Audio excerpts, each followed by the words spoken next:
Bueno, en la clase pasada introdujimos el ensamble gran canónico como la descripción de un sistema que está en contacto con un baño térmico y con el cual también intercambia partículas. Es decir, hay algún tipo de entorno con el cual el sistema que uno está mirando es capaz de tener interacciones en el sentido de intercambiar energía y además se intercambia partículas. Como vimos, es una generalización más o menos directa de lo que uno hizo cuando pasó del microcanónico al canónico. Y el resultado de esa generalización, aplicando la maximización de la entropía ahora respecto no solo de la distribución de la energía, sino también del número de partículas, con el baño térmico, y suponiendo que el baño térmico es mucho más grande que el sistema propiamente dicho que uno está estudiando, las probabilidades que resultan para un estado determinado tienen esta forma, dependiendo de la energía del estado y del número de partículas que tiene el estado. Ahora tenemos que considerar estados en los cuales el sistema tiene diferentes números de partículas. De hecho, pasamos por todos los posibles números de partículas que tiene el sistema, que no necesariamente tiene que ser el mismo rango en cuanto al número de partículas para todos los sistemas. Ya vamos a ver diferentes ejemplos. Y por supuesto pasando también por todas las energías, que a su vez las energías de cada uno de los estados dependerá de cuál es el número de partículas que tiene ese estado. Esto está, la exponencial esta está normalizada por una función de partición, o que cumple el mismo papel que la función de partición canónica, que acá llamamos la gran función de partición. La gran función de partición es simplemente la suma sobre todos los estados de las exponenciales, lo cual asegura la normalización de la probabilidad. Y acá, por una cuestión de comodidad en determinadas circunstancias, conviene introducir una variable z, que llamamos la fugacidad o la actividad, que es e a la beta por mu. De forma tal de que la suma sobre todos los estados toma esta forma y expresada de este modo, la función de partición se puede ver como una función de beta y de z. Se entiende que beta y z, o beta y mu, aquí están fijados por el baño térmico, ¿cierto? Es decir, beta es la inversa de la temperatura del baño térmico, mu es el potencial químico del baño térmico, y bueno, z es esta combinación de beta y mu. Lo que uno hace cuando cambia, aclaro esto porque surgieron preguntas en la clase pasada y es en realidad un punto que siempre trae dudas. Lo que uno hace cuando introduce esta variable z y considera a la gran función de partición, ya no como función de beta y mu, sino como función de beta y z, es un cambio de variables de lo más común, ¿cierto? Es decir, no estoy haciendo más que un cambio de variables como el que uno haría, digamos, con coordenadas de cualquier tipo. Una vez que yo hago ese cambio de variables, puedo considerar a z como función de beta y la fugacidad, y ahora beta y la fugacidad, es decir, la inversa de la temperatura y la fugacidad, son nuevas variables, ¿cierto?, independientes una de la otra, mientras yo me mantenga en la descripción en términos justamente de esas dos variables. Digo esto porque en las expresiones que dimos la vez pasada para calcular la energía y el número de partículas, la energía media y el número de partículas medio que tiene mi estado, que tiene el sistema, como derivadas del logaritmo de la gran función de partición, hay que considerar a la gran función de partición como función de beta y z, es decir, la tengo que tener expresada de esta forma a la gran función de partición. Es decir, la derivada del logaritmo de z respecto de beta que me permite obtener la temperatura, la energía, salvo este signo, es la derivada a z constante, para hacer la cual obviamente me conviene tener a la gran función de partición expresada como función de beta y z. Y lo mismo respecto del número de partículas. Es decir, para calcular el número de partículas como derivada del logaritmo de z respecto de z, que además hay que multiplicar por la variable z, tengo que hacerlo a beta constante, y entonces eso lo hago utilizando la gran función de partición expresada como función de beta y de z. ¿Sí? En cambio, para definir el potencial de Landau, esta energía libre que es la que deriva naturalmente de de la gran función de partición a partir entonces del ensamble gran canónico, el objeto al cual yo quiero llegar, la función esta, la energía libre de Landau, tengo que tenerlo como función de la temperatura y mu, para después hacer las derivadas respecto de esas variables que me permiten obtener automáticamente otras variables termodinámicas, ¿sí? Entonces, en ese caso, el logaritmo de z que tengo que hacer para calcular la función esta de Landau, lo voy a hacer con la z dependiente de beta y de mu, es decir, la z dependiente de la temperatura y de mu. Obviamente, al tomar el logaritmo no importa dónde está expresado, en qué variables está expresado z, pero al final voy a querer tener esta tita efectivamente como función de t y mu, así que en algún momento tengo que volver, si estaba con la expresión en función de beta y z, tengo que volver a las variables beta y mu.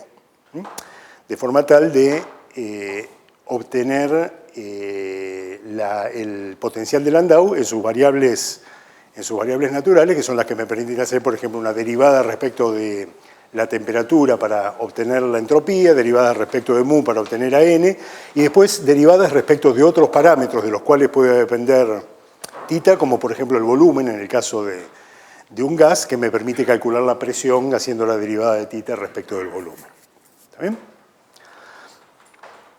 Así que, si bien este paso de la función de partición expresada en términos de beta y mu, que es la forma en realidad original, si se quiere, en términos de cómo uno escribió originalmente las probabilidades, a beta y z, ¿cierto? Tengo que tener presente que es simplemente un cambio en la forma en que la describo, en un cambio de variables común y corriente, pero que depende en qué variable lo tengo expresado, me permite hacer cálculos diferentes de las cantidades termodinámicas.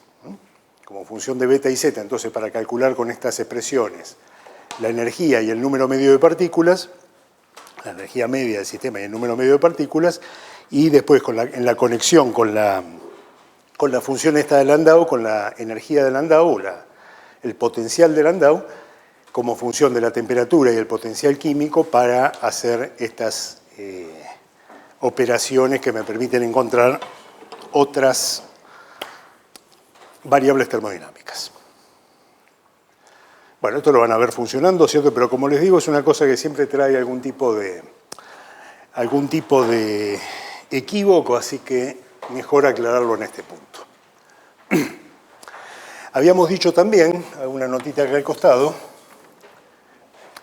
que la suma esta sobre los estados que uno necesita hacer para calcular la gran función de partición se puede dividir, ¿cierto? Se puede separar en una suma sobre los números de partículas que tiene el sistema y una suma sobre los estados que corresponden a ese número de partículas, ¿cierto? Es decir, cuando yo paseo por todos los estados del sistema, en los cuales varío no solo la energía, sino también el número de partículas, una forma de hacer esa recorrida por todos los estados es considerar todos los estados que tienen un determinado número de partículas y hacer una suma, para un determinado número de partículas, hacer una suma sobre todos los estados que corresponden a ese número de partículas, variando la energía, ¿sí?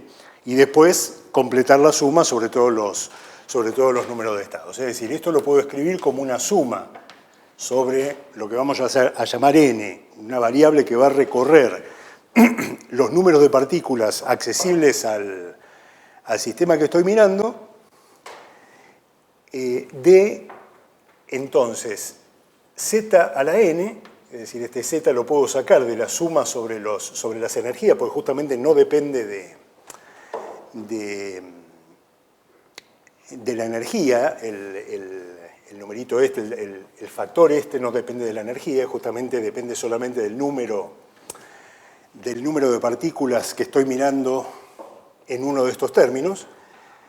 Y ahora sí hago una suma que podemos llamar sobre omega n, los estados que tienen n partículas, los estados que corresponden al que el sistema tiene n partículas, de lo que me queda por allá, que es e a la beta epsilon omega n, digamos ahora. Y esta suma de aquí que es la suma sobre los estados de n partículas de la exponencial de menos beta por la energía de esos estados, no es otra cosa que la función de partición canónica correspondiente al sistema de n partículas. Así que esto lo puedo poner como una suma sobre n de z a la n por lo que llamamos la función de partición de n partículas, función de beta, para el sistema en los estados de n partículas, entonces. ¿Está bien? Y esto entonces resume todo el procedimiento que uno puede utilizar para justamente usar el ensamble gran canónico en una situación determinada. ¿Queda alguna duda sobre esto? ¿O alguien quiere hacer algún comentario? Bueno, entonces vamos a ir directamente a analizar un primer sistema. En realidad ya la vez pasada, cuando introdujimos esto, analizamos o hicimos estos cálculos para el gas ideal, ¿cierto? Aprovechando que ya teníamos la función de partición canónica del gas ideal, esta suma se puede hacer inmediatamente porque la función de partición canónica del gas ideal es una potencia de n dividido n factorial, así que la suma esta me da una exponencial, ¿sí? Ahora vamos a hacer un cálculo utilizando este formalismo en un sistema en el cual tiene especial relevancia el proceso de intercambio de partículas.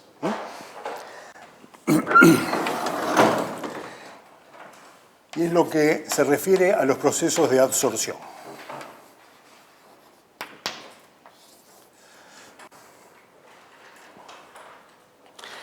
Nosotros vamos a ver aquí una situación más o menos básica de lo que son los procesos de absorción. Después ustedes en los ejercicios van a hacer varios ejemplos con variantes de la misma idea. ¿Qué es la absorción? La absorción es un proceso por el cual una partícula o partículas que están en una fase fluida, ¿cierto? Típicamente en un gas, se depositan sobre una superficie sólida y se quedan un determinado tiempo en la superficie, ¿cierto? Es decir, un tiempo que es variable, varía aleatoriamente, hasta que finalmente la partícula es desorbida. Lo que se dice desorbida, es decir, abandona la superficie y vuelve a la fase fluida de la que provenía.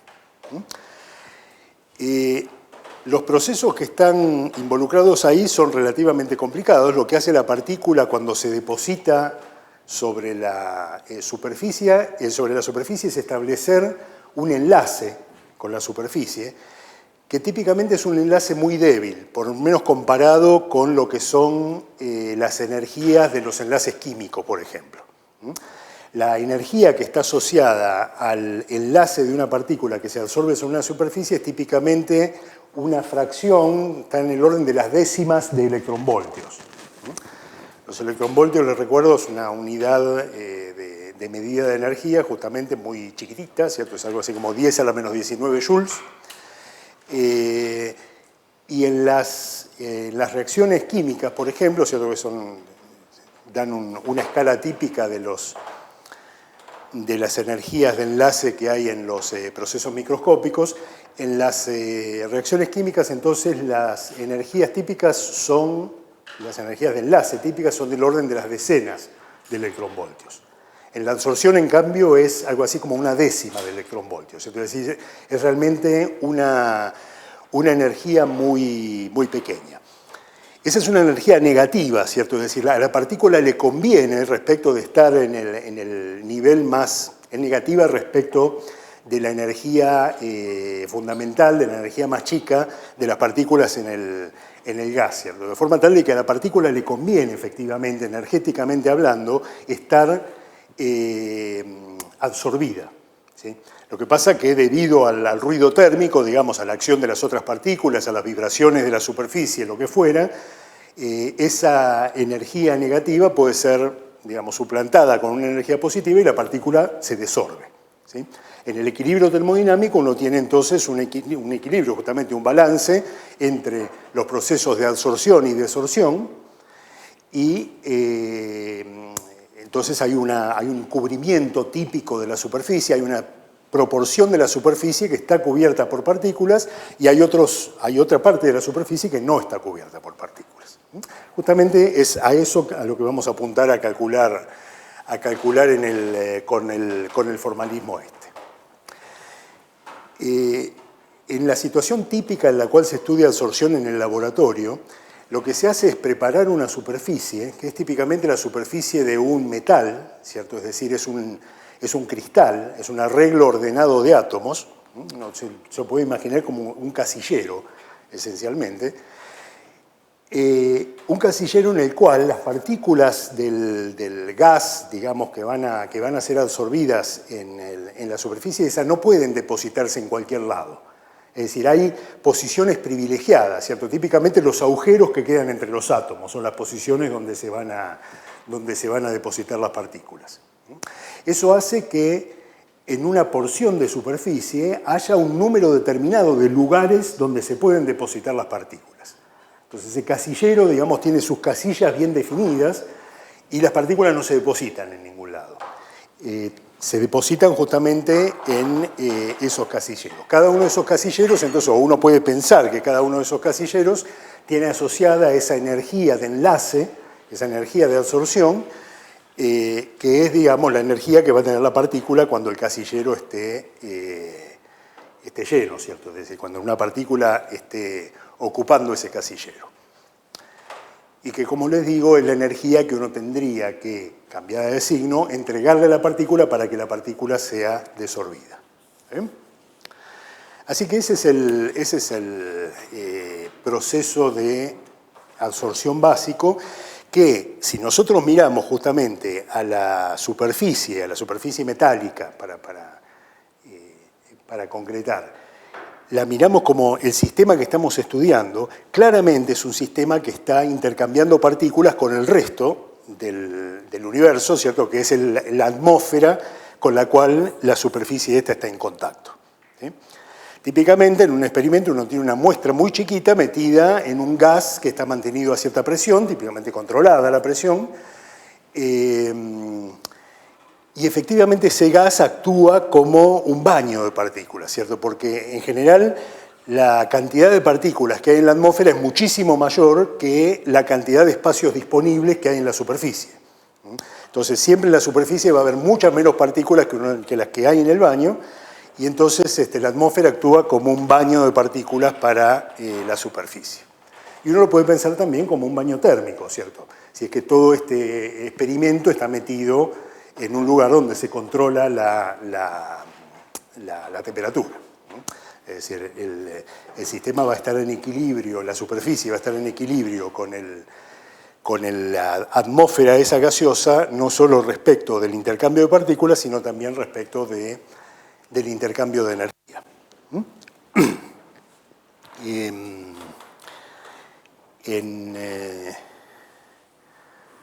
En los experimentos típicos, las superficies que se usan, como les decía, son de metales y muy característicamente se usan metales nobles, ¿cierto? Porque los metales nobles son tipo platino, plata, oro, ¿cierto? Los metales nobles justamente disminuyen ciertos efectos de interacción entre las partículas, es decir, son, como ustedes saben, son sustancias que les cuesta interactuar con otras, ¿cierto? Entonces, un experimento de absorción hecho sobre un metal noble es un experimento muy puro en cuanto a que no aparecen interacciones entre las partículas absorbidas, las interacciones entre las partículas absorbidas y la superficie son relativamente débiles, etcétera, etcétera. El otro día, un par de ustedes me contó un experimento en el cual había un proceso de absorción asociado. ¿Quién fue? Castellini y Perón, efectivamente. ¿Sobre qué metal estaban trabajando ustedes? Dióxido de titanio. Dióxido de titanio. Bueno, es decir, no es un metal, supongo es una sal, pero bueno, será un material sobre el cual seguramente se puede tallar una superficie muy, muy planita donde hacer justamente una buena superficie de absorción. De hecho, los experimentos de absorción son una técnica muy importante para hacer estudios de superficies. la física de superficies es una rama relativamente moderna de la física del estado sólido, ¿cierto? La física del estado sólido hasta hace 20, 30 años se refería solamente a lo que pasaba dentro del sólido. Los experimentos sobre superficies aparecieron hace relativamente poco, bueno, ya no sé si tan poco, pero bueno, digamos, ya les digo, 30, 40 años probablemente se empezaron a poner de moda los experimentos sobre superficies, que son, por otro lado, extremadamente importantes desde el punto de vista tecnológico, ¿no? Porque hay un montón de situaciones tecnológicas en las cuales es mucho más importante qué es lo que pasa en la superficie de un material que en el interior del material, ¿cierto? Sobre todo en aplicaciones en las cuales se trabajan con láminas muy delgadas de materiales. Y por otro lado, los fenómenos físicos, puramente físicos, que aparecen en la superficie son completamente diferentes de los que ocurren en el interior, ¿cierto? Por ejemplo, la propagación de ondas de diferentes cosas en la superficie, ¿cierto? De ondas de carga o de ondas mecánicas, son completamente diferentes a las que ocurren en el interior del material. Así que con eso se abre una fenomenología se abrió una fenomenología muy amplia con el estudio de las superficies y bueno, los fenómenos de absorción o los procesos de absorción son una técnica que está siempre presente cuando se hacen ese tipo de experimentos. Acá en el Centro Atómico hay un laboratorio bastante importante de física de superficies, que en realidad surgió hace unos 30 años como un apéndice del laboratorio de colisiones atómicas que justamente estudiaban el efecto de bombardear con partículas a objetos sólidos. Esas mismas técnicas utilizadas sobre superficie dieron lugar a toda una clase de experimentos que ahora son los que se hacen en este laboratorio de física de superficies. Bueno, ¿cómo vamos a tratar los procesos de absorción en el ensamble gran canónico? Lo que yo voy a suponer es que tengo una superficie, un casillero, en el cual puedo poner partículas. Las partículas están en una atmósfera en contacto con la superficie. Vamos a suponer que la superficie tiene m sitios disponibles.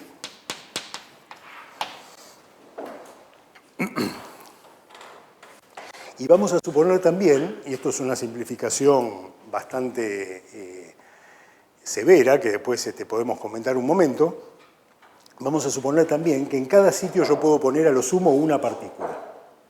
Es decir, el sitio puede estar o desocupado u ocupado. Entonces, m sitios con a lo sumo una partícula por sitio.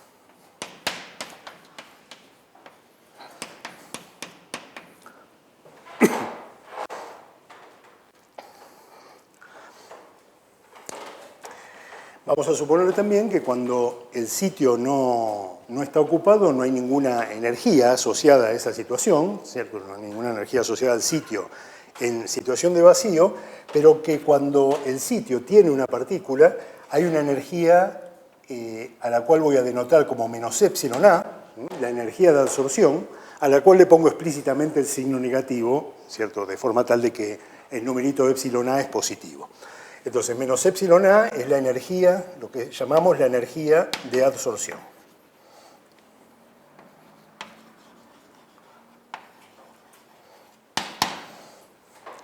Que como ya les digo, es algo así como la profundidad del pozo del potencial en el cual está emitido la partícula cuando está absorbida. En la visión más elemental es la energía que yo tengo que entregarle a la partícula para sacarla, la energía mínima en realidad, ¿no? Que tengo que entregarle a la partícula para sacarla del pozo de potencial. ¿Está bien? E insisto que yo miro a mi sistema está formado solo por estos m sitios, ¿cierto? Lo que le pasa al gas, en realidad todavía no tengo ninguna necesidad de especificarlo. Yo sé que el gas es simplemente la fuente de partículas que se van a depositar sobre la superficie ocupando los sitios. Después vamos a ver cómo metemos alguna propiedad del gas como para relacionarlo más con cosas que uno podría medir en el laboratorio, pero por ahora lo único que necesito es saber que el gas actúa como una fuente de partículas que son las que se van a poder depositar sobre sobre la superficie esta de m sitios. Yo voy a hacer el cálculo, lo que voy a hacer es entonces el cálculo de la gran función de partición para este sistema. ¿Sí? Es decir, me voy a plantear hacer la sumatoria esta, es decir, la sumatoria que tengo originalmente. En realidad lo que voy a hacer es utilizar esta expresión de acá, es decir, me voy a fijar primero en cuál es la función de partición canónica, suponiendo que tengo un número determinado de partículas absorbidas en la superficie. Entonces, fijo el número de partículas, fijo el n, y voy a calcular cuál es la función de partición canónica. Bueno, el cálculo ese es muy sencillo en realidad, ¿cierto? ¿Cuál es la energía de un estado en el cual... ¿Cuál es la energía? Entonces, sí, de un estado en el cual hay absorbidas n partículas, n minúsculas partículas. Exactamente, es simplemente el número de partículas multiplicado por la energía de absorción. Yo no estoy suponiendo que haya ningún tipo de interacción entre las partículas absorbidas, es decir, no hay ninguna energía asociada a ningún efecto que no sea la energía de absorción. Entonces, la energía de un estado en el cual tengo n partículas absorbidas es simplemente n por el número este. ¿Sí? ¿Y cuáles son los estados en los cuales hay, cuáles son los diferentes estados en los cuales hay n partículas absorbidas en mi sistema? ¿De dónde vienen, digamos, los posibles diferentes estados asociados a un determinado número de partículas absorbidas en el sistema? Exacto, es la forma que tengo de distribuir a las n partículas en los m sitios disponibles. Y ese es un número que está dado por el combinatorio. Todos esos estados tienen, como decía recién, la misma energía. N veces la energía de absorción, menos n por epsilon a. Entonces, la función de partición canónica para este sistema, con n partículas absorbidas, función de la temperatura,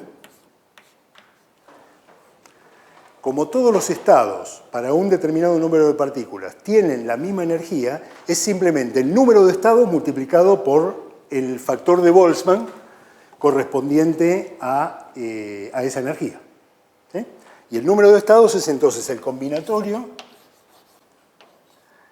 de m por n, y lo que me queda es la exponencial de e a la menos beta multiplicado por la energía de ese estado. La energía de ese estado es n veces esta cantidad. Así que me va a quedar más beta por n por epsilon a.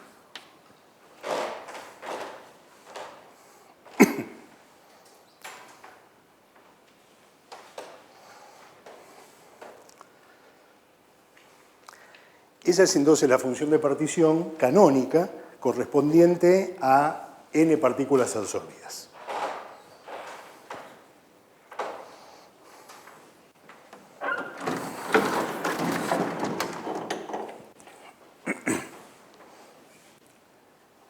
Y bueno, y ahora calculamos la gran canónica haciendo la suma, escribámoslo de nuevo acá, la gran canónica, función de beta y mu, de beta y zeta en realidad, lo voy a escribir así,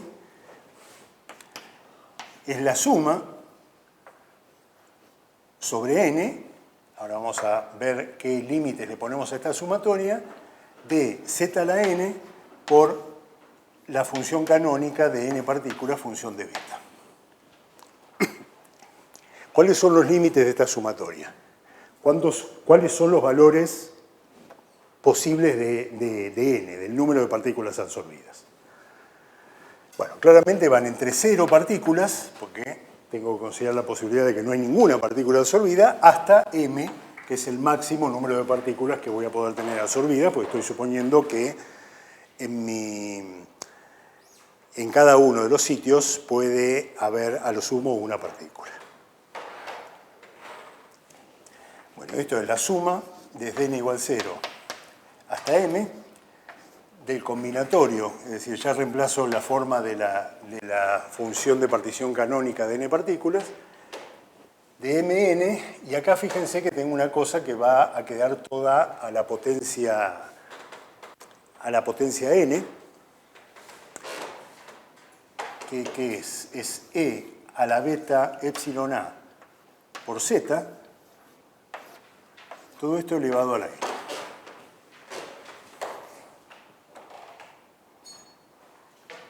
Bueno, y esto parece que fuera a propósito, pero esto es algo muy fácil de sumar, ¿cierto? Es decir, si yo me imagino que acá, no me imagino, en realidad hay un 1 a la m menos n multiplicando, esto no es otra cosa que el desarrollo de un binomio de Newton, ¿cierto? Es decir, esto es 1 más e a la beta epsilon A por z, todo elevado a la m.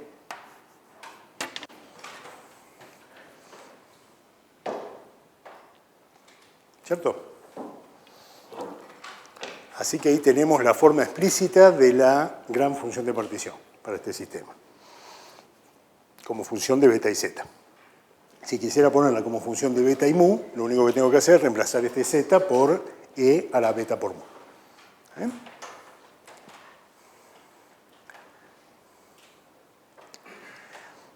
Fíjense que la función de partición, la gran función de partición,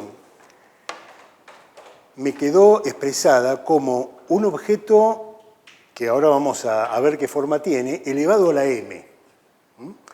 Es decir, esta gran función de partición se factoriza en factores, justamente, que en un número que ahora corresponde al número de sitios disponibles en la red. Cuando nosotros teníamos en la gran función de partición, en la función de partición canónica, una factorización de este tipo, había aparecido, por ejemplo, cuando calculábamos la función de partición canónica de un gas ideal, de n partículas, de un gas de partículas no interactuantes, que daba una factorización del mismo tipo, es decir, en una potencia, de hecho, en ese caso, respecto del número de partículas. Ahora la factorización es respecto del número de sitios disponibles, respecto de, digamos, los estados en los cuales yo puedo poner a las partículas. Ahora el número de partículas, de hecho, no es un parámetro de mi problema, ¿cierto? Porque el número de partículas varía. Pero todavía hay una consecuencia de la independencia, que ahora es la independencia de cada uno de los sitios respecto de los otros, justamente porque no hay ningún tipo de influencia de un sitio sobre otro, que me da de todas maneras una factorización entonces respecto ahora de ese número. Y si uno mira lo que tiene acá adentro, es decir, el factor que está elevado a la m, este objeto se puede interpretar como la gran función de partición de un sitio. ¿Sí? Es decir, si yo tuviera un sitio solo en mi sistema, la gran función de partición de mi sistema sería esta. ¿Cierto? La gran función de partición, dada como una suma sobre las poblaciones que puede tener el sitio S, que son solamente 0 y una partícula, de los dos términos que corresponden justamente a 0 y una partícula, z a la 0 por z0, que sería 1, que me da este 1 de acá. Es decir, este término es para la gran función de partición de un solo sitio el que corresponde a 0 partículas, y este término es el que corresponde a una partícula. Es decir, tenemos una situación que es completamente análoga a la que teníamos en el canónico, ¿sí? Es decir, lo que estaba diciendo recién es que a esta cosa yo lo podría llamar la gran función de partición de una partícula. Perdón, de un sitio, no de una partícula. Es incorrecto haber dicho de una partícula. Es la gran función de partición asociada a un sitio, como si mi sistema tuviera un solo sitio. ¿Sí? Entonces, lo que era antes la factorización respecto de las partículas, cuando uno tenía una situación en que las partículas son independientes, que es lo que teníamos en el canónico, se me transforma ahora en una factorización, o tiene un equivalente, digamos, en el ensamble gran canónico, que es una factorización respecto del número de sitios de la superficie en este problema de absorción. Como vamos a ver, es una factorización respecto del estado posible que tienen que pueden tener las diferentes partículas. ¿Sí? Acá ya las partículas las puedo poner en los diferentes sitios como si fueran diferentes estados, y esos estados pueden estar ocupados o desocupados en este problema específico. Esto me da entonces una gran función de partición para el sitio, para un sitio específico, que tiene dos términos. El término que corresponde a n chica igual a 0 y el término que corresponde a n chica igual a 1. Y la función de partición total me da simplemente esa función de partición, gran función de partición de un sitio elevado al número de sitios. ¿Sí? Así que en ese sentido hay un paralelismo que hay que tener presente porque de hecho va a aparecer siempre, ¿cierto? Que trabajemos con sitios o más en general con estados independientes para las partículas individuales.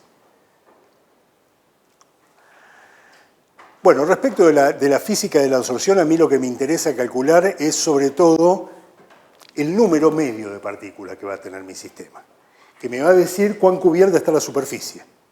Es decir, el número medio de partículas que voy a calcular justamente de esta manera, aprovechando que tengo la gran función de partición expresada en función de beta y zeta, me va a decir cuál es el cubrimiento de la superficie. Lo que vamos a llamar, de hecho, el cubrimiento de la superficie, es decir, la fracción de sitios ocupados sobre la superficie. Entonces vamos a hacer simplemente esa cuenta. Es decir, voy a copiar esto, n igual a z por la derivada del logaritmo de la gran función de partición respecto de z a beta constante. Donde se entiende que la gran función de partición está expresada como función de beta y zeta, que es la forma que tengo allí. Así que lo que tengo que hacer acá es z por la derivada respecto de z del logaritmo de esta cantidad. El logaritmo de esta cantidad es baja un m de la potencia y me queda el logaritmo de 1 más e a la beta epsilon a por z.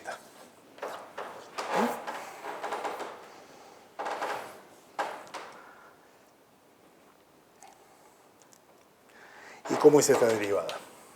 Estoy haciendo la derivada respecto de z, ¿cierto? Así que me va a quedar la inversa de este paréntesis, de este binomio, multiplicado por lo que multiplica adentro del argumento este a z. Así que esto me va a quedar z por m por la exponencial dividido el binomio.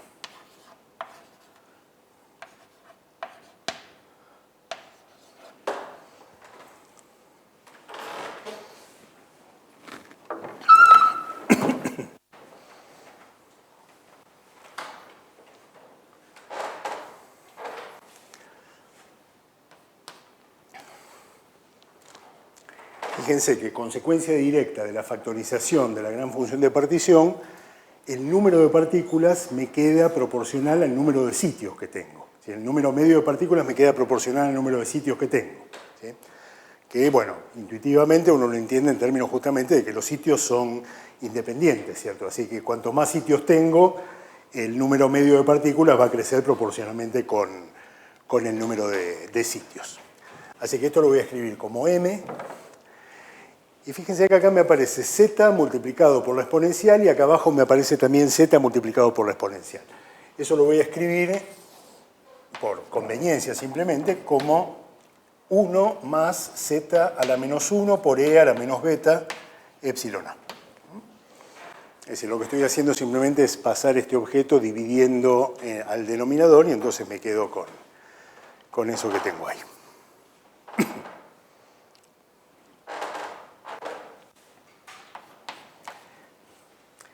Entonces voy a definir una cantidad, eta, que es n sobre m, que es el cubrimiento de la superficie.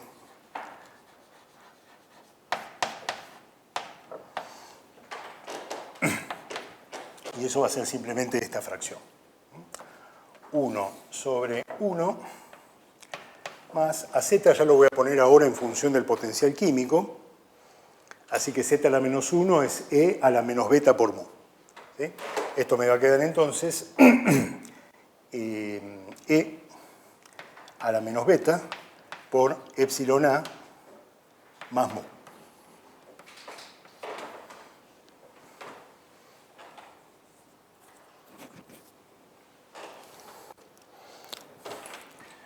Y esta es nuestra primera forma del resultado al cual queremos llegar.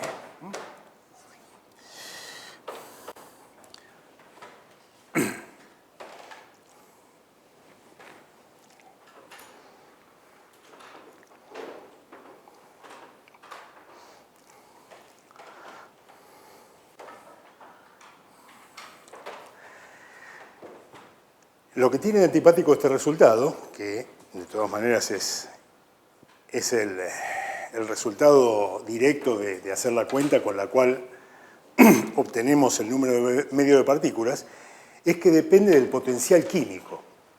¿Sí? El potencial químico que está fijado por la atmósfera, ¿cierto? Por el gas, que es el que provee las partículas que se depositan sobre la superficie. ¿No? Es el gas las partículas que se absorben sobre la superficie. ¿Sí? Y como ya dijimos varias veces, ¿cierto? Uno no tiene, para empezar, no tiene una intuición muy clara de qué significa el potencial químico, por ejemplo, para un gas, sobre todo en una situación como esta, ¿no? En la cual, para empezar, no hay ninguna reacción química involucrada. Y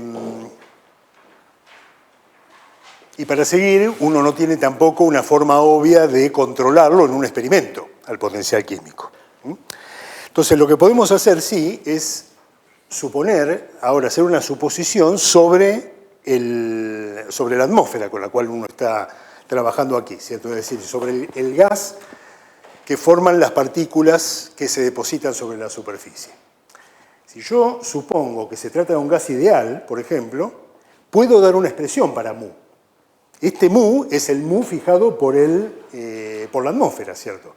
Entonces yo puedo relacionar, si hago la suposición de que la atmósfera, es un gas ideal, puedo encontrar una forma de mu en función de otras variables termodinámicas. Eso es una cosa que hicimos justamente cuando estudiamos, lo primero que hicimos cuando introdujimos el ensamble gran canónico, la clase pasada, es escribir las propiedades del gas ideal.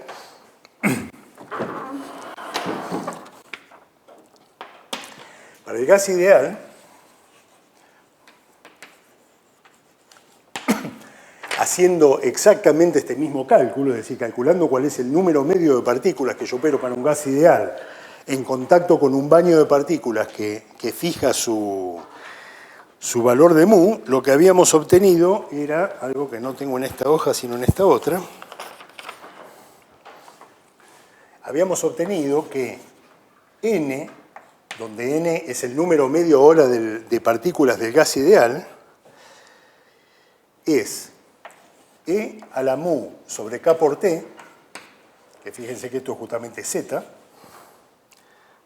por el volumen, por 2πm KT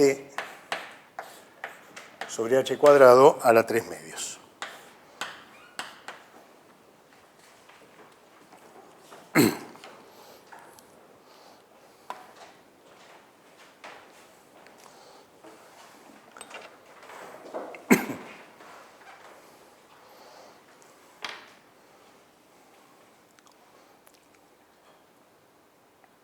Este es el resultado entonces que teníamos para el número medio de partículas en el gas ideal. ¿Sí?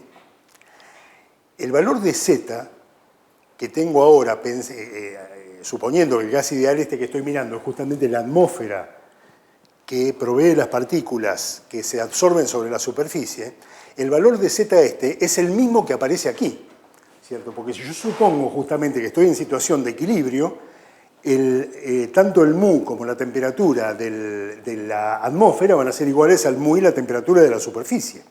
¿Sí? De forma tal de que este numerito Z que tengo aquí es exactamente el mismo que tengo calculado para el gas ideal.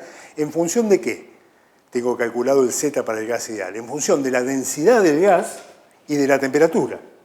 ¿Cierto? Es decir, si yo invierto esta relación de acá, puedo obtener el Z del gas ideal en función de su densidad media y de la temperatura.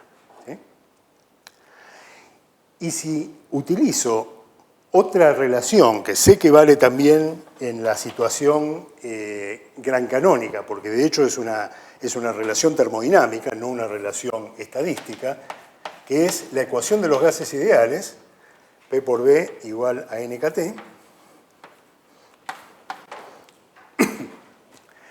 Yo puedo poner a Z como función de la presión, que es una cosa que en un experimento de absorción uno típicamente controla, ¿cierto? Es decir, uno puede controlar para la atmósfera en la cual que está en contacto con la superficie, puede controlar cuál es la presión que tiene ese gas y cuál es la temperatura que tiene ese gas. ¿Sí? Entonces voy a poder poner este resultado del cubrimiento en función de la presión y la temperatura del gas que estoy utilizando en el experimento y que, como les digo, son cantidades que uno controla.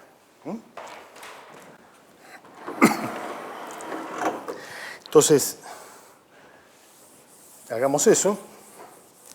Lo que tengo que hacer es entonces ahora expresar Z, o Z a la menos 1 si quieren, porque es lo que tengo específicamente ahí. Z a la menos 1. Para el gas ideal es B sobre N por 2pi mkt sobre h cuadrado a la 3 medios. Y el B sobre N, utilizando la ecuación de los gases ideales, que sé que vale siempre a nivel termodinámico para este sistema, B sobre N sería KT sobre P.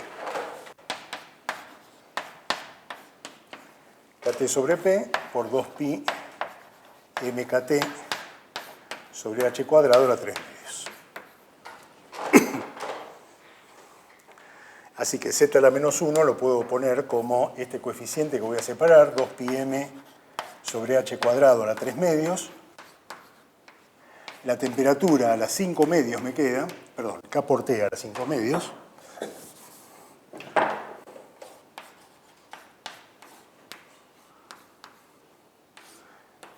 Y la presión abajo.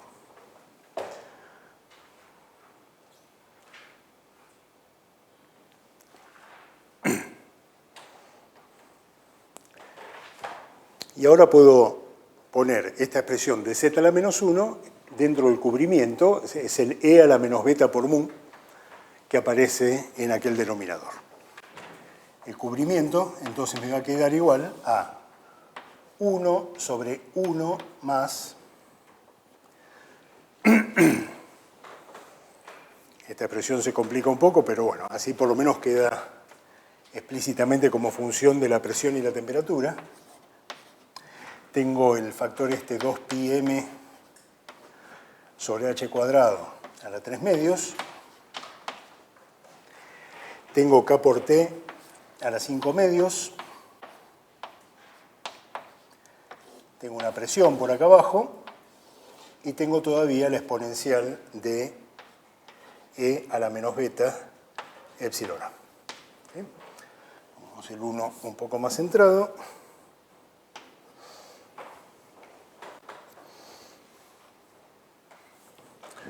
Este resultado se suele escribir en forma un poquito más compacta como eta igual a 1 sobre 1 más un objeto que es una presión, tiene unidades de presión, al cual voy a llamar P sub A de T, depende de la temperatura, dividido la presión.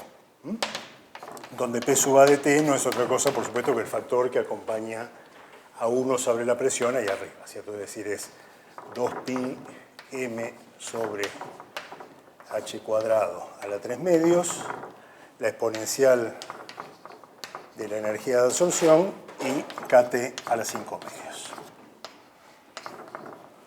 ¿Sí? Y este es mi resultado. Bueno.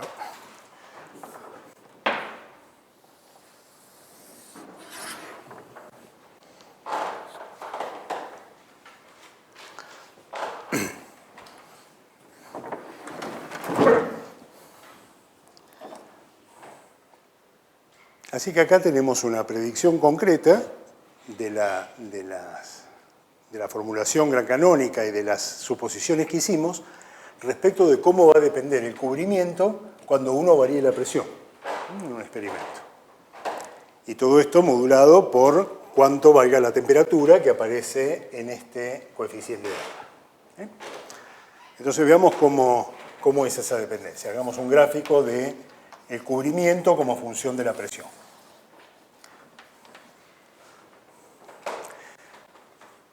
Fíjense que cuando la presión es muy chiquita, ¿sí? Si la presión es, en realidad, si la presión es mucho menor que esta P sub A de T, que ahora después vamos a discutir cómo depende de T, este número en el denominador, este término del denominador, si la presión es muy chiquita comparada con P sub A, es un número muy grande, ¿sí? Seguramente mucho mayor que 1, justamente. Entonces, el cubrimiento es proporcional a la presión. Lo puedo aproximar por P sobre P sub A de T. Lo cual quiere decir que el número de partículas, cuando la presión es muy pequeña, el número de partículas que tengo absorbidas es proporcional a la presión que tiene el gas que rodea o la superficie, o que está en contacto con la superficie. Entonces, inicialmente, cuando la presión entonces sea muy chiquitita, yo voy a tener un régimen en el cual el cubrimiento crece linealmente con la presión.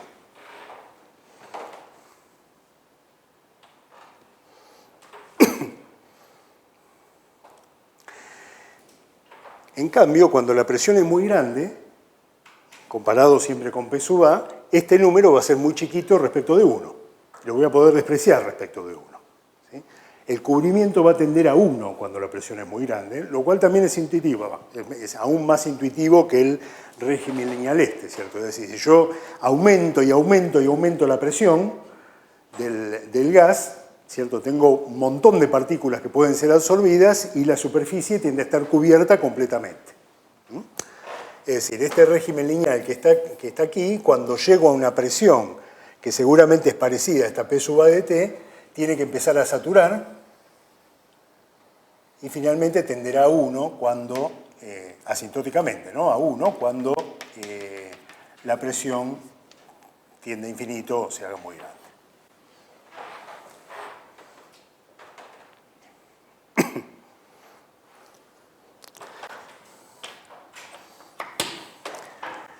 Fíjense que el valor de P sub A está justamente en el lugar donde ocurre la intersección entre el régimen lineal prolongado para presiones grandes y el 1.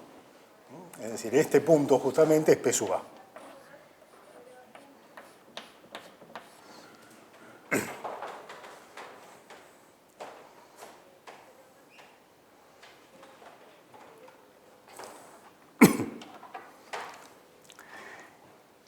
Porque justamente en la aproximación lineal, cuando P es igual a P sub A, eta vale 1. Por supuesto, la aproximación lineal, de todas maneras, para cuando P llega a P sub A ya se perdió, ¿no? Es decir, ya entré en el régimen en el cual la curva esta empieza a saturar.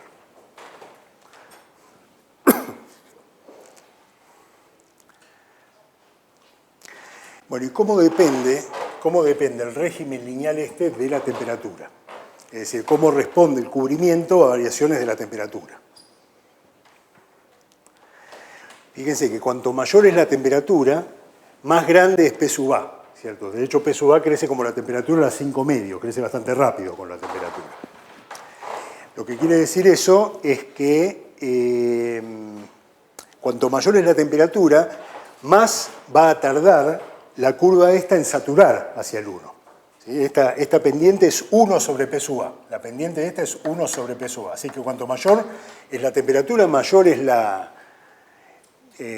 presión esta y por lo tanto más chiquita es la pendiente. Es decir, para temperaturas más grandes lo que voy a tener es una saturación más lenta. Y para temperaturas chicas, inversamente, voy a tener una saturación más rápida. Es decir, en este gráfico la temperatura es creciente en esta dirección.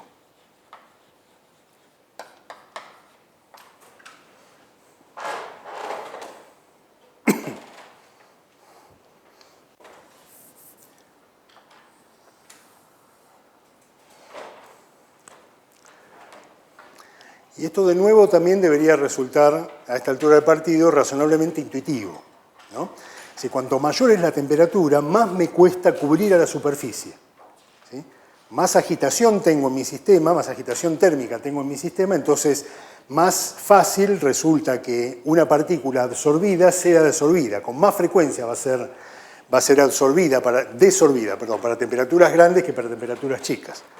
Entonces, en equilibrio, tengo que, para una temperatura alta, aplicar relativamente más presión para obtener un cubrimiento determinado.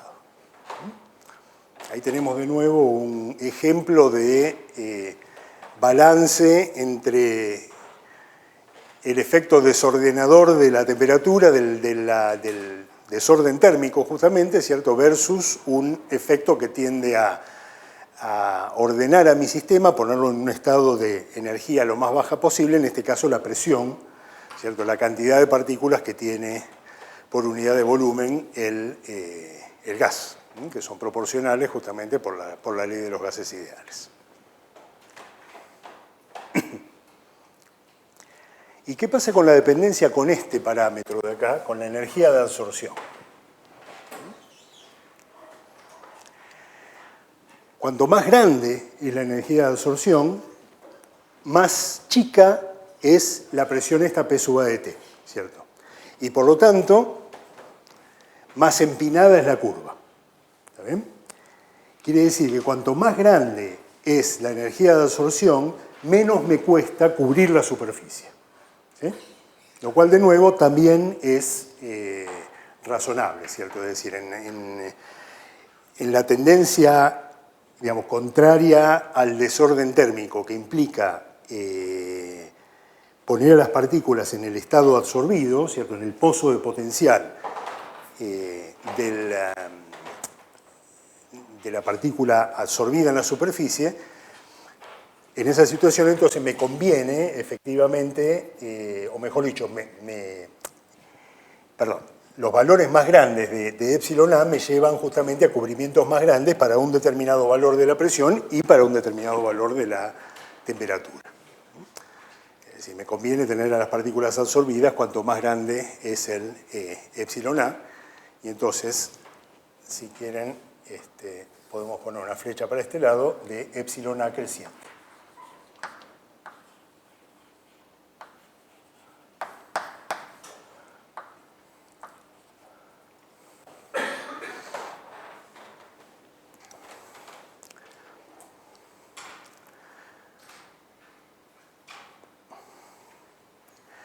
Así que bueno, esta es una predicción con resultados intuitivos, ¿cierto? Pero bueno, es una predicción cuantitativa que proviene del modelo que hicimos para el proceso de absorción, y uno puede ir después y verificar en qué medida esto es razonable desde el punto de vista de su coincidencia con los resultados experimentales. Estas curvas que graficamos acá, cubrimiento como función de la presión, es lo que se llaman las isotermas de Langmuir.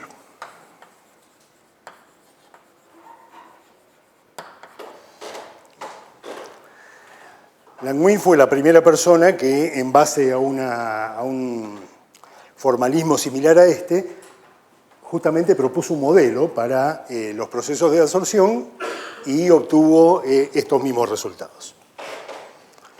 Por eso llevan ese nombre. Se llaman isotermas, por supuesto, porque cada una de estas curvas corresponde a una temperatura fija, ¿no? Es decir, es para una temperatura fija y obviamente todo el resto de los parámetros también fijos, la dependencia de eta con del cubrimiento con la presión.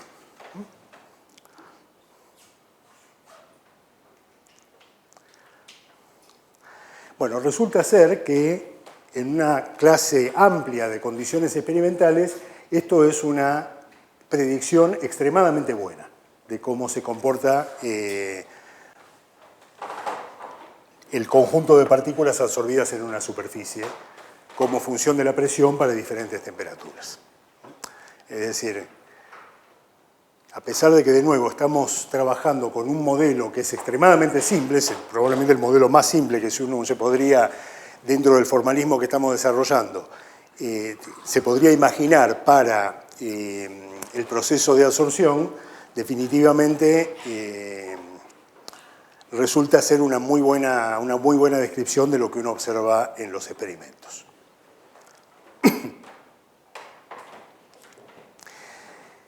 También es cierto que hay otros experimentos en los cuales no funciona también esta cosa, ¿cierto? Y no es difícil imaginarse cuáles van a ser los elementos que van a dar lugar a una desviación en los experimentos de la predicción que uno hace con este modelo tan sencillo. Un primer elemento importante tiene que ver con el hecho de que acá estamos suponiendo que sobre la superficie se va a depositar una sola capa de partículas, ¿cierto? Cuando en realidad eso no es necesario, es decir, sobre la superficie podrían amontonarse más partículas, no solo la primera capa. Seguramente la primera capa va a ser la dominante cuando las presiones sean bajas, pero a medida que uno siga aumentando la presión, a medida que uno siga poniendo más partículas en el sistema, poniéndole más densidad a la atmósfera, puede suceder perfectamente que si las energías relacionadas son las apropiadas, se deposite más de una capa de partículas. Es decir, sobre las partículas depositadas se vuelvan a depositar partículas y así sucesivamente.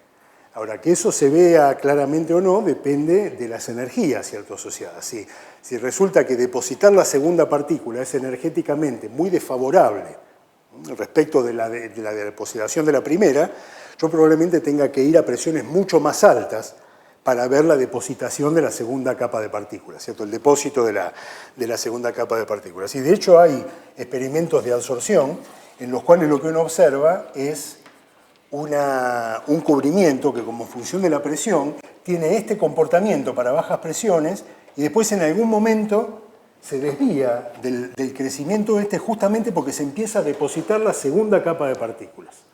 Es decir, la presión ya se volvió en este umbral lo suficientemente grande como para que se habilite, digamos, la depositación de la segunda capa de partículas y entonces aparezca un escalón y pueden aparecer más de uno, de hecho. Insisto, cuán separados estén estos escalones, es decir, cuánto uno pueda discernir entre estos diferentes procesos de depositación de las capas sucesivas dependerá de las energías que hay involucradas acá, ¿no? Es decir, de cómo se comparan la energía del depósito de las primeras partículas, de la absorción de primeras partículas, con las que vienen después. Obviamente uno está modificando la superficie cuando se depositan partículas, ¿cierto?, de forma tal de que cada capa ve una situación diferente cuando va a absorberse. Y el otro efecto importante que puede modificar el resultado del modelo tiene que ver con el hecho de las interacciones que aparecen entre las partículas absorbidas, ¿cierto? Es decir, no es cierto la hipótesis esta en general, quiero decir, no es cierta la hipótesis esta de que los sitios de partículas absorbidas o con partículas absorbidas no se ven entre sí. De hecho, típicamente lo que ocurre cuando una partícula es absorbida sobre la superficie es que el entorno de esa partícula, en el entorno de esa partícula, la superficie se altera, ¿cierto? Es decir, se modifican levemente las posiciones de los átomos de la propia superficie debido a la presencia de la superficie absorbida, de la partícula absorbida. Y eso hace que si yo tengo partículas muy próximas entre sí absorbidas, las partículas se vean unas a las otras justamente a través de la deformación que ocurrió en la superficie. Y eso da lugar a una interacción efectiva entre las partículas que rompe, digamos, las hipótesis con las que estamos trabajando acá. Si esa interacción, por ejemplo, es atractiva, me va a costar, es decir, la interacción efectiva entre las partículas absorbidas es atractiva, me va a costar más energía hacerlas desorber a las partículas. De forma tal de que el cubrimiento va a ser mayor para una determinada presión de la que uno tiene en este modelo. Pues las partículas van a preferir quedarse sobre la superficie, ¿sí? Lo mismo ocurre también con un montón de experimentos de este tipo, un montón de sustancias muy, muy comunes que para que ocurra el proceso de absorción se tienen que romper las moléculas del gas que forman la atmósfera en la cual está metida la superficie esta, ¿cierto? Si el gas, por ejemplo, es oxígeno, el oxígeno es molecular y típicamente para absorberse sobre una superficie los dos átomos de la molécula de oxígeno tienen que separarse. Se van a absorber en sitios separados, no hay sitios en los cuales quepa toda la molécula de oxígeno y entonces los átomos se separan y se absorben en sitios seguramente cercanos pero separados. La desorción de ese par de partículas requiere que uno las vuelva a unir de nuevo, es decir, que esas partículas se encuentren en la superficie y entonces vuelvan a ligarse y entonces se desorban, ¿sí? Y ese proceso justamente involucra una cierta cantidad, digamos, de mecanismos que implican energías asociadas y que no están contenidas acá y que por lo tanto me van a hacer variar este resultado. Pero bueno, a pesar de todas esas situaciones, resulta que en una clase grande de experimentos de absorción, efectivamente este resultado es muy bueno, y por eso vale la pena también contarlo acá, porque desde el punto de vista de una aplicación del gran canónico, es una aplicación intuitiva y es una aplicación fácil de tratar también. ¿Quedan preguntas? El otro día, cuando visité en el laboratorio el experimento que están haciendo un par de ustedes justamente con superficies, el objetivo del experimento no es estudiar la absorción, ¿cierto? Por lo menos no es el objetivo directo el estudio de la absorción, sino más bien ver qué es lo que pasa cuando uno bombardea la superficie con determinado tipo de partículas, con electrones, ¿no? Es en el caso de ustedes. Y entonces, a partir de cómo se reflejan los electrones sobre esa superficie, una serie de procesos esencialmente ópticos que ocurren con los electrones sobre la superficie, encontrar propiedades de la superficie, ¿cierto? Pero un problema que claramente tienen es que esa superficie está, lo que dicen los experimentales, sucia, ¿cierto? Es decir, hay partículas que están absorbidas sobre la superficie, partículas de carbono, creo que eran las principales en el caso de este experimento, que por supuesto interfieren con el experimento, ¿no? Porque a uno le gustaría tener una superficie limpita, ¿cómo era la sustancia esta que estuvieron ustedes? El dióxido de titanio, le gustaría que estuviera limpito porque si no las propiedades que uno va a ver con la difracción de electrones es las propiedades del dióxido de titanio sucio, con carbono. Así que en una descripción completa de ese experimento habría que tener también presente que la superficie tiene absorbidas determinadas sustancias que, como les digo, la ensucian. Bueno, seguimos dentro de un ratito. Hoy se cumplen 116 años de que se murió Boltzmann. Empezamos mal, ¿sí? Boltzmann se suicidó durante unas vacaciones de verano. Estaba por terminar las vacaciones, estaba para volver a Viena, que era donde vivía en esa época. Boltzmann había nacido en Viena. Estaba de vacaciones en una localidad en la costa del mar Adriático, una localidad que se llama Duino. Actualmente está en Italia, pero en esa época era parte del Imperio Austrohúngaro. Duino queda muy cerquita del Centro Internacional de Física Teórica de Trieste, del ICTP. Así que si alguna vez van al ICTP pueden darse una vuelta por Duino, que por otro lado es un lugar muy lindo, ¿no? Es un pueblito muy, muy pintoresco, característico de esa zona de Italia. Las razones por las cuales se suicidó Boltzmann no se conocen, ¿cierto? No dejó ningún escrito, ninguna carta. Sin embargo, hay varias circunstancias que pueden haber dado lugar a que se suicidara. Boltzmann se estaba quedando prácticamente ciego en esa época. No era joven, de hecho tenía más de 60 años ya. Además sufría ataques de ansiedad cada vez más frecuentes, cada vez más fuertes. De hecho, ese mismo año había tenido que renunciar a dar clase en la universidad porque se ponía muy nervioso, ¿cierto? Cada vez más nervioso, a pesar de que, como después voy a comentar, sus estudiantes sostenían que era un muy buen docente, le resultaba cada vez más difícil enfrentar a la audiencia. Otra posible razón para el suicidio es que probablemente tenía una propensión genética, dado que en su familia hubo varios suicidios, no solo en la generación de él, sino más recientemente. Además, también hay que decir que en esa época estaba bastante de moda suicidarse, hay que decirlo, ¿cierto? Es decir, en esa época del final del romanticismo hubo muchas personas así destacadas que terminaron suicidándose y Boltzmann puede haber tenido también esa orientación. Se suele mencionar también como una razón posible del suicidio de Boltzmann las críticas a su trabajo, ¿cierto? Las críticas que tuvo a lo largo de toda su carrera científica a los resultados que había obtenido a través de su trabajo. A Boltzmann le tocó vivir en una época bastante peculiar desde el punto de vista filosófico, científico-filosófico, específicamente en el ámbito germánico al cual él pertenecía, ¿cierto? Es decir, a los científicos de origen alemán y austríaco, una época en la cual la línea filosófica dominante era lo que se llama el positivismo. Entre los principios del positivismo está una afirmación que, dicha en palabras sencillas, establece que aquello que no se puede observar no existe, ¿cierto?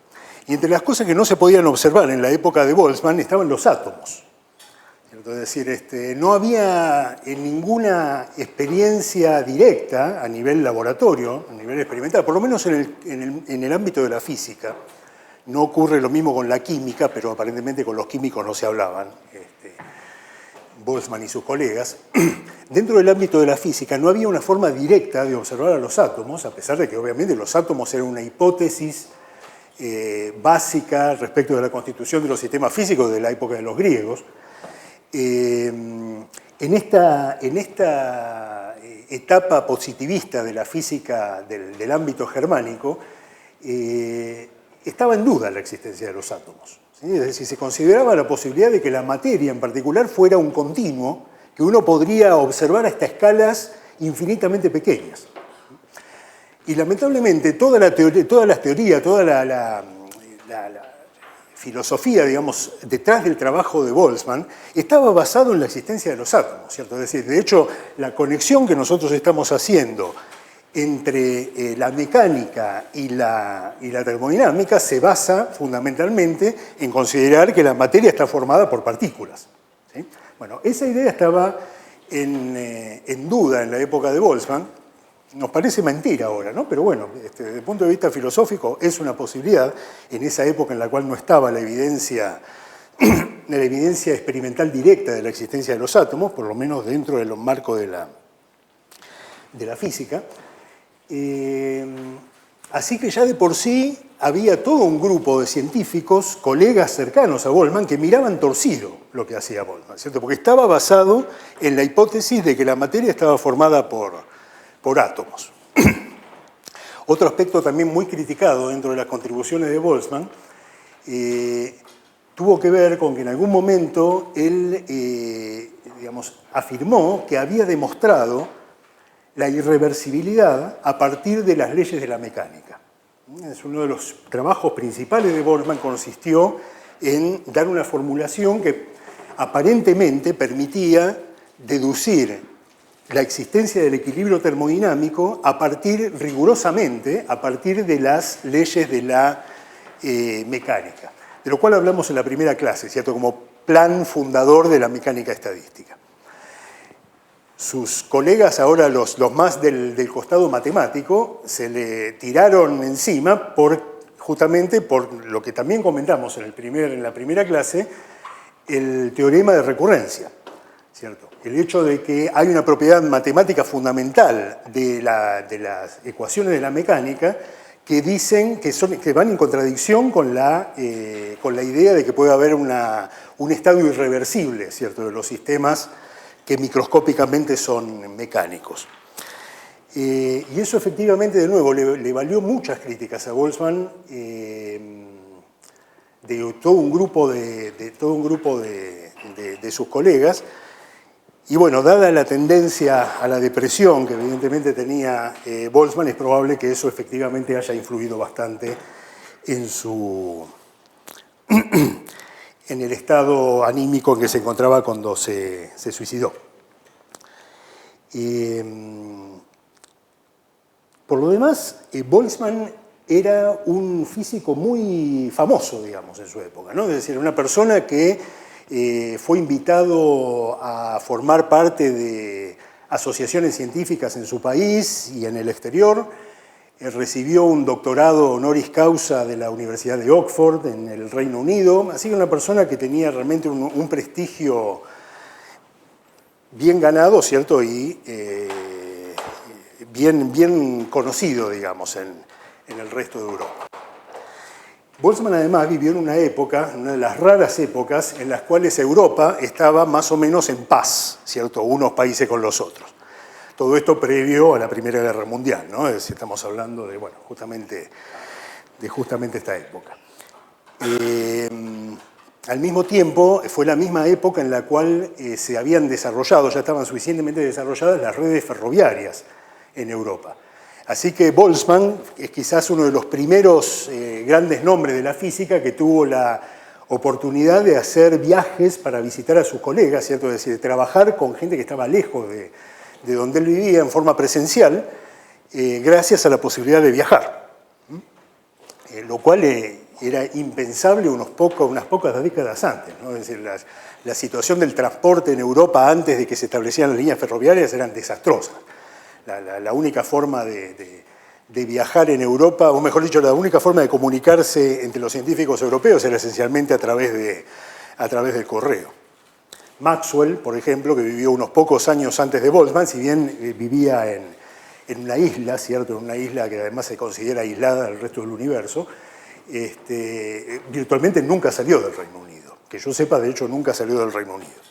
Así que, en ese sentido, ahí se marca una diferencia bastante importante generacional entre el tipo de vida científica que tuvo Boltzmann y el tipo de vida científica inmediatamente anterior a él. No solo viajó mucho Boltzmann, sino que también participó de actividades que son las actividades típicas que tiene cualquier científico moderno, ¿cierto? Es decir, no solo hacía investigación además en el marco en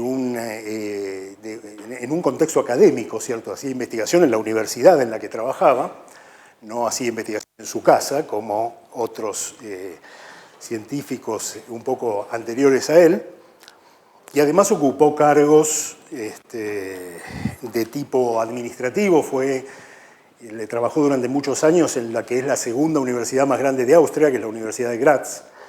Él fue decano de su facultad en Graz y después fue rector de la Universidad de Graz.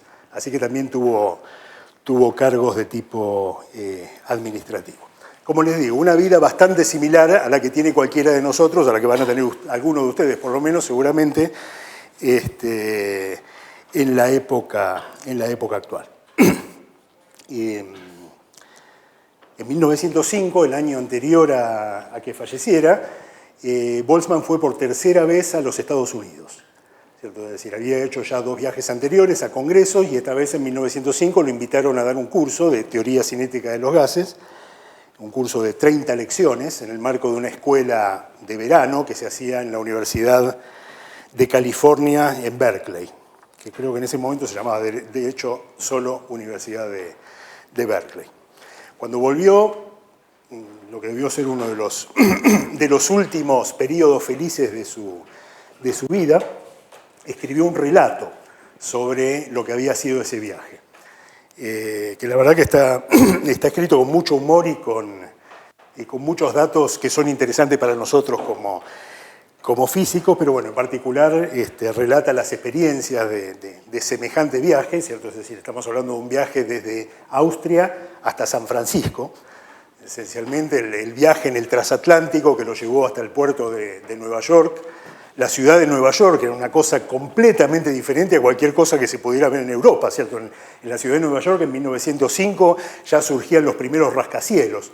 Rascacielos obviamente no como los que hay ahora, pero sí edificios de 20 o 30 pisos que en Europa claramente no había ninguno de ese tipo de edificaciones. El viaje de 4 días en tren desde Nueva York hasta San Francisco, ¿cierto? Es decir, Boltzmann dice que cuando se bajó del tren no podía caminar directamente por el hecho de que el piso estaba quieto en vez de moviéndose continuamente. El asombro por lo que eran las universidades estas de Berkeley y la Universidad de Stanford, que también visitó en ese momento, cierto que estaban flamantes y eran universidades enormes comparadas con cualquier universidad europea y con una cantidad de recursos impresionantes, ¿no? La dificultad para hablar inglés, él había tomado clases de inglés ya hacía tiempo con una profesora, una señorita inglesa en Viena, pero ahora tenía que dar 30 lecciones, ¿cierto? Es decir, 30 clases en inglés. Después de dar la primera clase, él escribió que se sentía muy satisfecho con el nivel de inglés que había logrado y haber visto que la gente lo entendía, pero en un periódico que hizo un comentario sobre las clases de Boltzmann en California, trata a su inglés como el así llamado inglés, el so-called English de Boltzmann. En todo caso, si tienen interés en leer ese raconto del viaje de Boltzmann a California, que como ya les digo, debió ser el último periodo realmente feliz de su vida, en mi página web del Centro Atómico hay una traducción al castellano. La verdad que es muy agradable de leer. El escrito ese se llama Viaje de un profesor alemán a El Dorado, ¿no? El Dorado haciendo referencia a la ciudad mítica de los Césares, que se suponía que estaba en algún lugar de América, con edificios construidos de oro y todo tipo de riquezas. Y todo tipo de riquezas que los europeos, obviamente, ambicionaban tener. Boltzmann promovió en toda su carrera académica la inclusión de las mujeres en el ámbito académico, que era una cosa rarísima en esa época. Le aconsejó a su novia Enriqueta, con la cual después se iba a casar, que asistiera a las clases de matemática de la Universidad de Viena, que era donde estaban en ese momento. Enriqueta, de hecho, siguió estudios de matemática, pero lo que logró esa primera vez fue que al semestre siguiente prohibieran la asistencia de mujeres, la entrada de las mujeres a las aulas, esencialmente. No sé si saben cuál es el motivo por el cual las mujeres no deberían estar adentro de las aulas, según esta gente, es decir, según las autoridades de la universidad en ese momento. El argumento es que la presencia de las mujeres distrae a los hombres, ¿cierto? Entonces, en el ámbito académico no es bueno que haya mujeres adentro de un aula.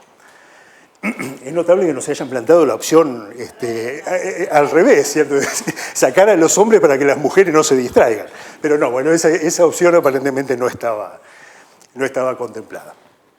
En todo caso, la esposa de Boltzmann, no sé si terminó los estudios en matemática, pero sí avanzó bastante, y lo cual después fue de gran ayuda para Boltzmann cuando empezó a quedarse ciego, ¿cierto? Porque era la mujer la que le leía los trabajos científicos, esencialmente.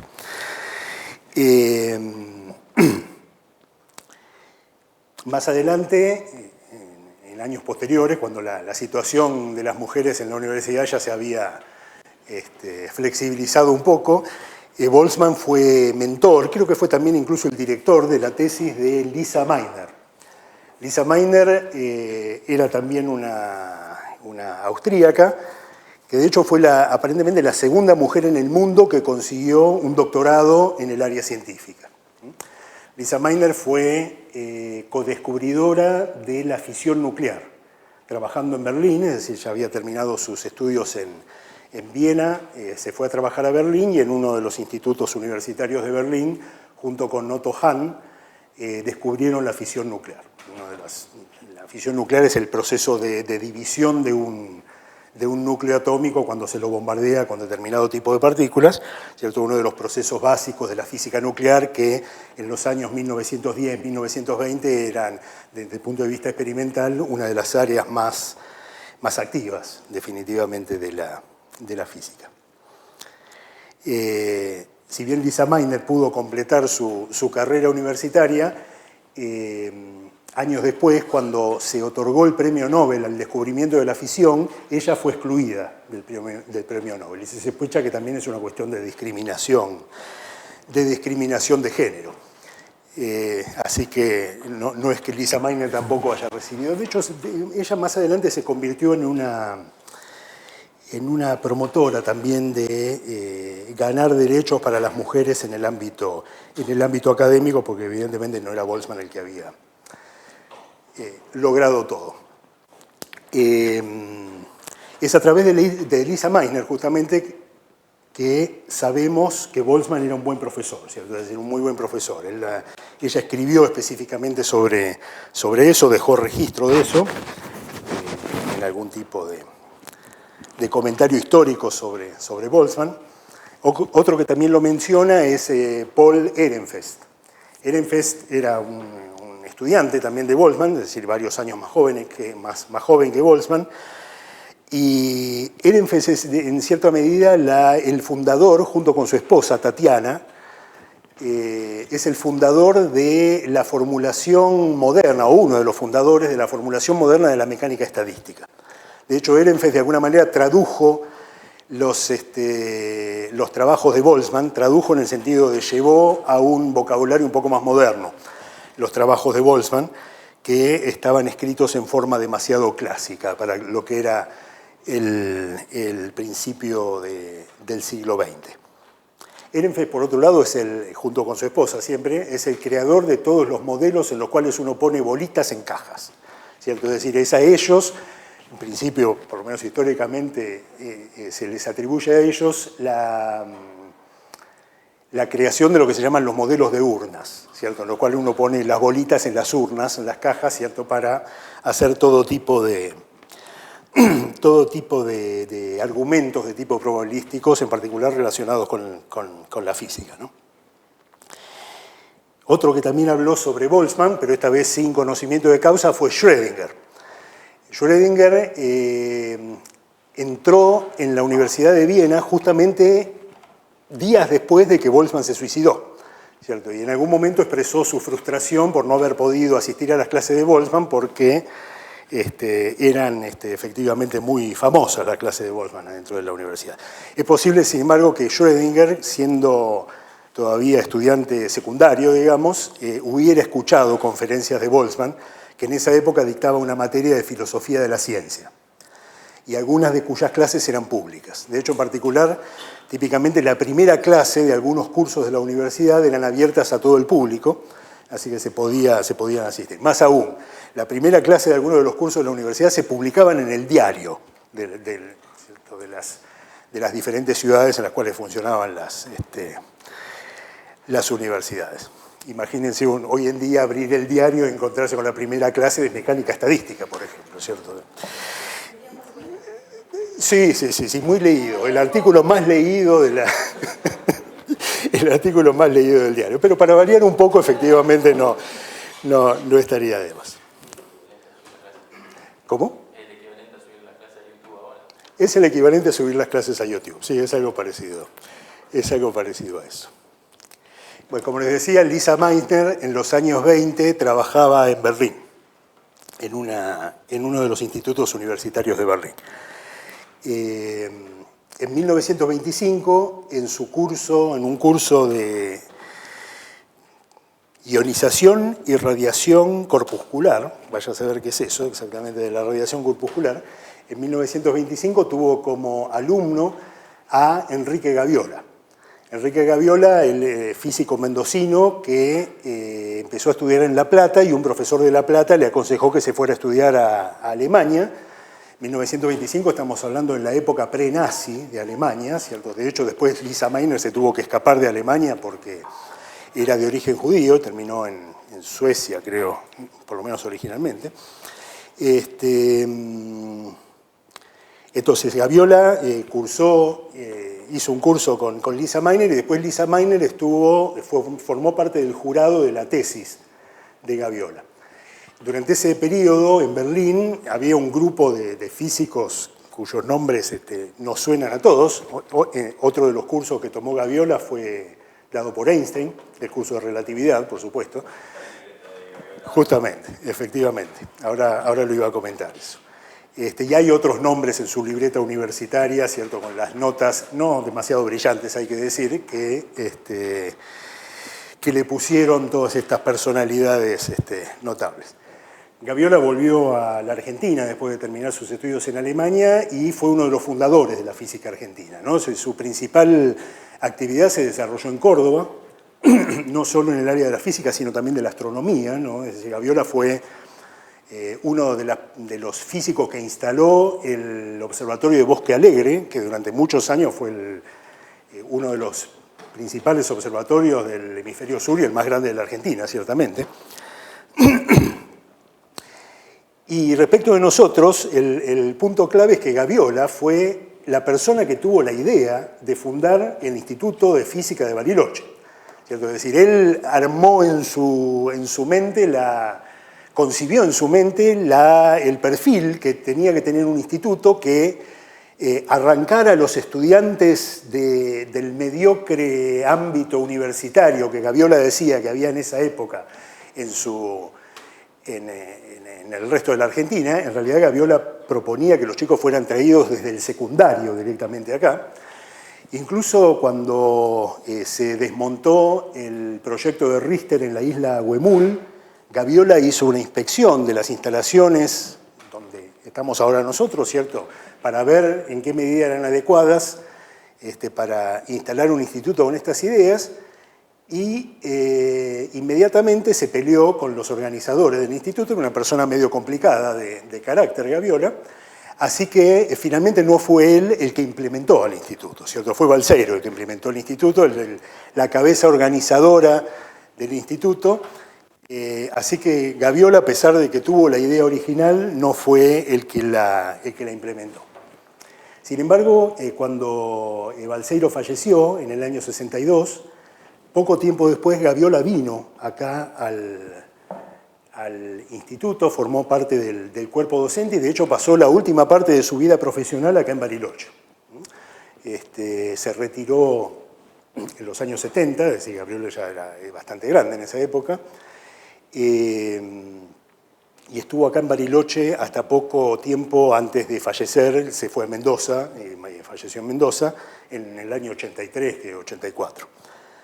Es por eso justamente que toda la documentación de Gaviola está acá en el instituto, ¿no? Dejó todos esos papeles históricos, entre los cuales están las firmas de Lisa Meitner, Einstein y compañía, en la libreta universitaria que está en el archivo histórico en la biblioteca.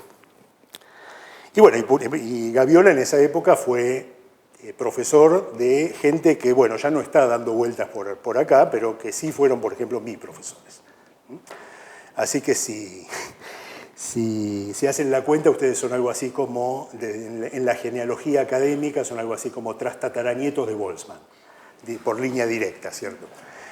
A través de Lisa Meitner, Gaviola y los alumnos de Gaviola y los que son ahora los profesores del instituto.